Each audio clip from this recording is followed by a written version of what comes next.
anime fans, are you ready for extended transformation sequences? Villains who go down in one attack, and character interaction so risque, they'll make you question your own sexuality. That's right, my friends. I'm talking about the third season of Pretty Guardian Sailor Moon Crystal. I told myself after watching the first two seasons of Sailor Moon Crystal that I wasn't going to watch anymore, and then as soon as the third season begins, they pull me right back in. Maybe it's the nostalgia, maybe it's because I want to see the story evolve, or maybe it's because of all the requests from you guys who want to see me suffer through another season of Sailor Moon Crystal.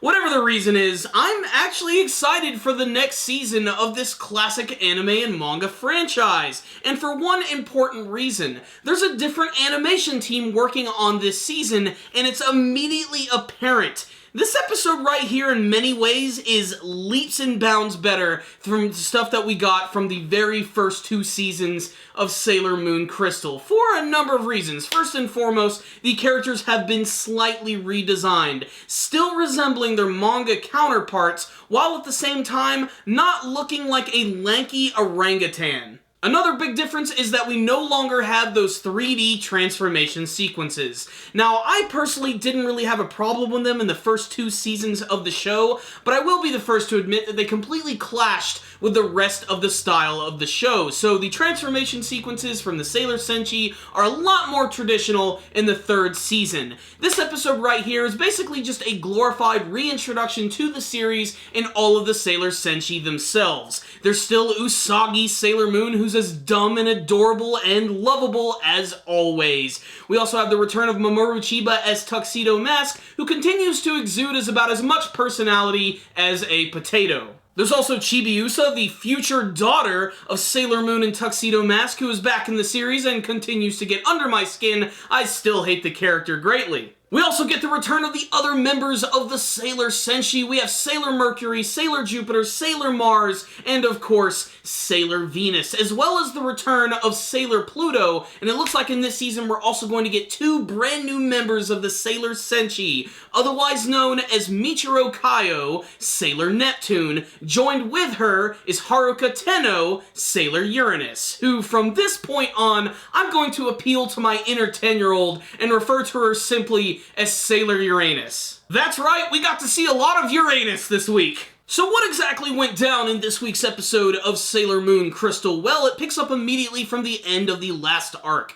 There's some brand new villains in town who are using these crazy monsters which literally devour people and use them as a vessel to cause all sorts of crazy damage. The news press actually thinks it's people reverting back to a gorilla-like state, at least according to Sailor Moon's dad, but still it's not that at all. The rest of the episode is a reintroduction to all of the characters and just seeing them hang out with each other, and honestly, that's one of the best reasons to watch this show, is to see the interaction between all of these friends. There's a lot of little funny moments in this episode. I especially love the fact when Mars calls out Sailor Moon for being stupid. It's a classic moment that reminds me of watching the series back in the Toonami days in the mid-90s. In fact, that's probably the main reason I love this series so much, is to sort of relive those memories of everybody's favorite femme fatales from the 90s. But they are planting the seeds for further storylines. There is Neptune and Uranus. Why are they there? I have no idea whatsoever.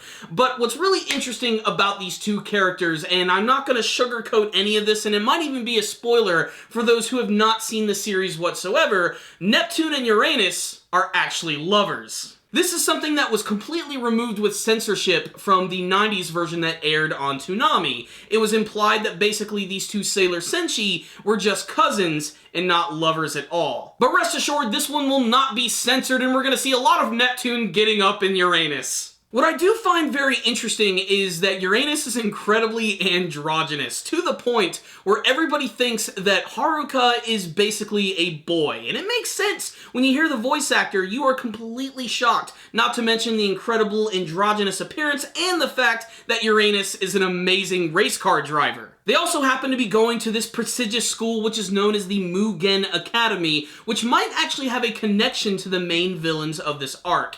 If the intro of the show and the small part at the beginning is any indication, it looks like Neptune, Uranus, and Pluto are going to play a very important part in this role, and I can't wait to see it unravel. So what's the rundown on this week's episode of Sailor Moon Crystal? Uranus has got it in spades. This was a pretty good episode right here, and I really like the brand new production value that they're bringing to the series. It's still nothing groundbreaking whatsoever, but it's a lot of little moments that make this episode a lot better than the first two seasons. First and foremost, the character designs look a lot better, and when the Sailor Senshi actually attack monsters, you see the attack animated. I know, it's insane, right? There's this scene where Venus and Jupiter, who seem to have become super buddy-buddy in this episode, decide to team up against this monster, with Sailor Venus summoning this giant sword, and Jupiter doing this big blast attack, which has a lot of camera sweeps, great color, and frankly, was pretty freaking kick-ass. I really enjoyed that scene a lot.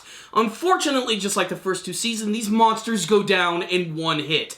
Big flashy attack, hit once, poof, they're freaking gone. I do still think that that is kind of annoying. That being said, I can't wait to learn a little bit more about the villains, the mythos behind them, and how they're actually going to be tied to Neptune and Uranus. So at the end of the day, if you liked the first two seasons of Sailor Moon Crystal, give the third season a watch. I honestly think that it's going to be better. It's actually going to have a weekly schedule. It's no longer going to be tied down to the whole bi-weekly net animation thing.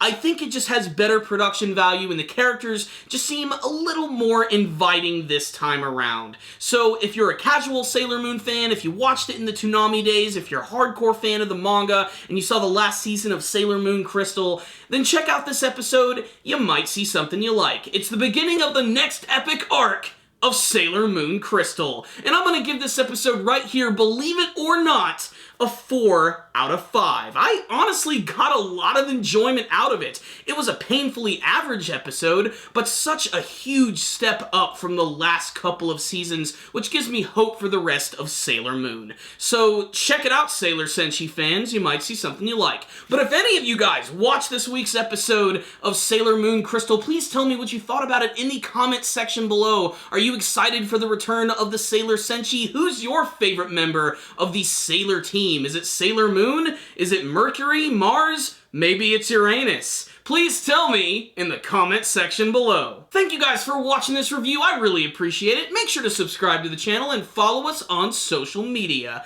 You can find all that stuff in the description box below. Thank you guys again for watching, and as always, stay dandy, baby.